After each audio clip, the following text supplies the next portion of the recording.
Jeffrey Epstein explicitly claimed that first time Donald Trump slept with her Melania was on my plane, which was dubbed the Lolita Express. One sentence from a bad guy. And just like that, the perfect story about America's most powerful family starts to look less like a happy ending, and more like a crime story on wheels. It started as a quiet rumor, just an idea someone mentioned on a podcast. I suspect, Melania conspiracy time, I suspect that Melania has been whispering in Trump's ear. I think she was trafficked before. So, one of the reasons we have to consider this possibility, okay, I said possibility, but it's a real possibility, is that Melania was introduced to Donald by Jeffrey Epstein. And then came Joe Rogan, the biggest podcaster in the world, just laughed about it. He talked about Melania's past, but Donald didn't think it was funny. People say Trump got really angry after Rogan talked about his wife and old photos that started showing up everywhere online. Photos from when she was a model, weird pictures with a bad man named Epstein, and photos of her in strange places with rich people back when nobody knew who she was. But this wasn't about her being naked in photos. Melania once said she was proud of those pictures. This was about what the pictures meant. A peek into a past that Trump had tried to hide during his whole presidency. Rogan didn't have to work hard to find this stuff. He didn't say she did bad things. He just showed the pictures and let people figure it out themselves. It wasn't about the naked photos. It was about who was standing next to her, where the photos were taken, the names, Epstein. And that's when things started to fall apart, because Rogan, whether he meant to or not, had pulled on the one string that holds the whole Trump fairy tale together. A string that leads to a lie about how Melania even came to America in the first place. I don't know if you know this, but on Russian TV, they frequently show Melania nude in order to mock Donald Trump. They show all. Did you know that after Donald Trump and Melania met, she got what was called an Einstein visa? She was treated like a genius, an exceptional achievement visa that gave her a fast track to become a United States. The Einstein visa is supposed to be for really smart people like Nobel Prize winners and people with fancy college degrees, but it was given to a fashion model. It wasn't just crazy, it was like a slap in the face to millions of people who followed the rules and waited for years and years to become American citizens. And the man who helped her get that shortcut was the same one who built his political career by saying immigration was bad. Rogan didn't need to yell about how unfair this was. He just let the story tell itself. And it started a domino effect. If the story about how she came to America is fake, then what about their love story? Was that real too? Rogan made people look at the timeline again, and what they found was even worse. Dig through this timeline, shall we? So what was Donald Trump doing in 1997, the year before he meets Melania? Well, in 1997, he's out there partying with Epstein and Ghislaine. This is from the London Sunday Mirror. This is 1997. How sweet. Trump's Brit of all right. Just weeks after ditching his second wife, America's best-known billionaire Donald Trump has fallen under the spell of a 20-year-old. The person who introduced them in that twisted story was Ghislaine Maxwell, Epstein's helper. This wasn't romance. It was like shopping for people. The Kit Kat Club wasn't a date. It was like a catalog of people. And Melania got pulled from being nobody and put on a game board she didn't even know she was playing on. And in a dark twist, the woman whose story is connected to a group that hurt young women for rich people was painted as someone who helps people. Knew that world a little bit, but I suspect that she's been whispering in his ear about what that really is and does and all that thing, because she's been kind of like acting from the back a lot, but when you really dig into what Melania's been doing, she's very active in anti-trafficking. Her supposed work to stop human trafficking becomes a cruel joke when you look at her own past. And this messy backstory isn't just embarrassing at home anymore. It's become a weapon that other countries use against America. When people said, Melania whispered advice to Trump about Ukraine, Russia didn't wait even a second. They used her own past as bullets to make fun of, weaken, and pressure the President of the United States. Recently, Russian TV has focused on Trump's complaints about Putin, especially when he mentioned what Melania thinks about the Russia-Ukraine war. One newspaper wrote about how the US president told reporters that his wife would often tell him which Ukrainian city had just been bombed right after he talked with Putin. Then came the old photos.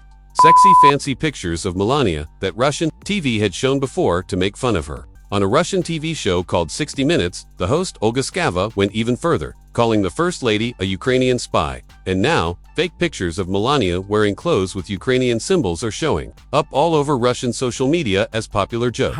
And said that they had seen it on the files themselves as Bondi, that blonde woman right there, was poring over these files. They had access to all of them. And they had a team of something like 70 or 80 people pouring through all of this stuff, right?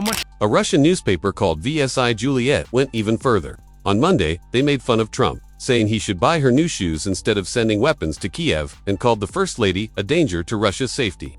One of the show's guests, a Moscow political expert named Malik Dudikov, dismissed Melania completely, saying the couple had marriage problems and weren't even living together anymore. And yet, despite all of this, Melania is now being painted as a symbol of hope for Ukrainian people. The irony is huge.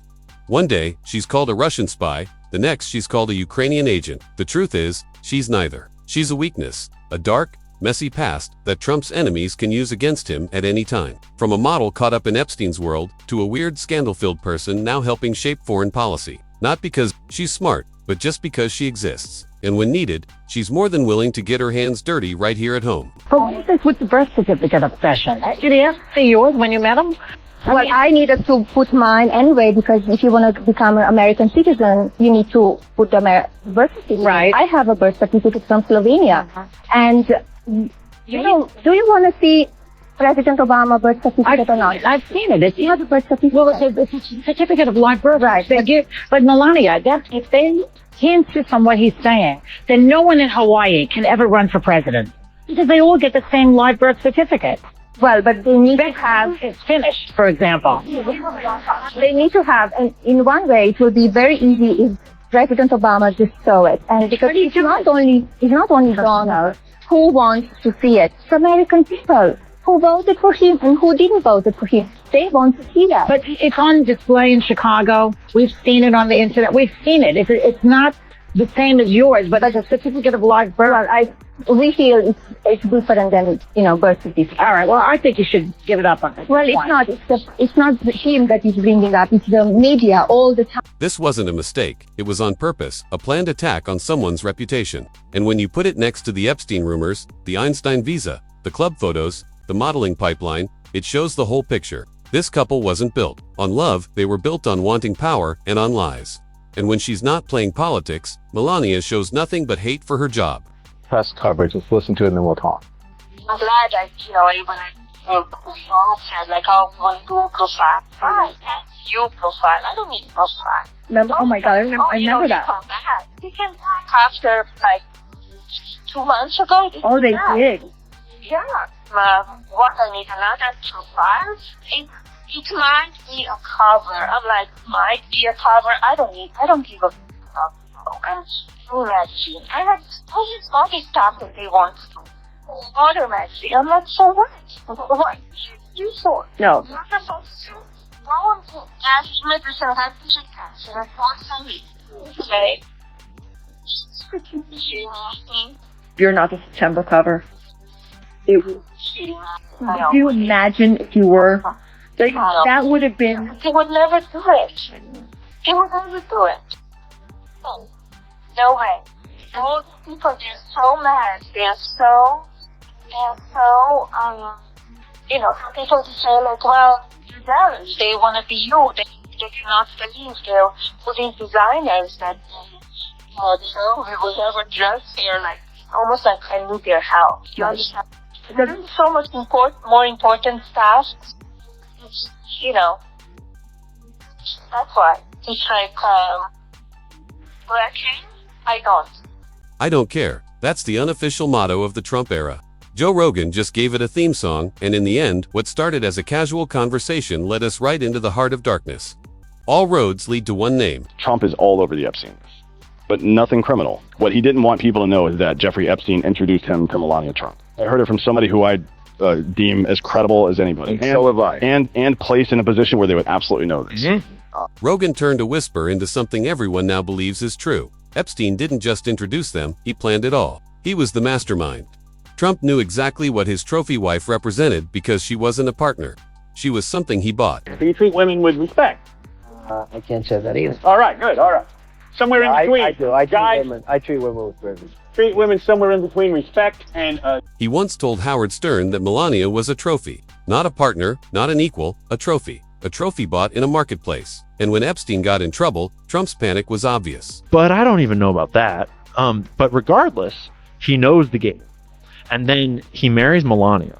And then more and more, like, he was in charge when Epstein went down. Mm-hmm. He was the only one that when Epstein got arrested and they were going around asking for dirt, he was like, I'll fully fucking cooperate. Trump's anger at Rogan wasn't about lies. It was about being exposed. Rogan didn't make anything up. He just told the truth, too clearly, too well. He reminded us that the First Lady was part of Epstein's circle, introduced through a modeling agent that both Trump and Epstein used. Michael Wolff even said it in an interview with The Daily Beast's Joanna Coles. Melania was deeply connected to Epstein's network. That's how she met Trump. The man who yelled the loudest about being moral was living a lie from day one. And Trump's anger, that's not him saying it's not true. That's him confessing. Not confessing guilt in court, but confessing shame.